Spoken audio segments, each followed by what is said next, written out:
તમારા જ શબ્દો છે, તમે તો દ્રાક્ષની ભૂમિમાં પણ ફરો છો, બિલકુલ આજે રુદ્રાક્ષની ભૂમિમાં પણ છો. હા શું ફરક છે આ ભૂમિમાં? કેવું વાઇબ્રેશન છે કે ભાઈ તમે કદાચ અમેરિકા હોય, લંડન હોય, કેનેડા હોય, પણ અહીંયા જે મજા છે એવી ક્યાં છે? એક બે લાઈનમાં જાઓ બાપુ, તો ભારત સિવાયની ધરતીમાં બધે વ્યવસ્થા છે. વ્યવસ્થા તમને ખૂબ સુંદર બધે દરેક દેશોમાં મળે, પણ અહીંયા તમારી આસ્થા છે, આસ્થાનું કેન્દ્ર આખી દુનિયામાં.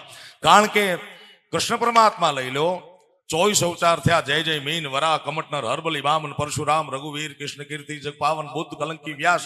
આ 24 અવતારમાં 2 અવતાર મહાન છે, રામ અને કૃષ્ણ.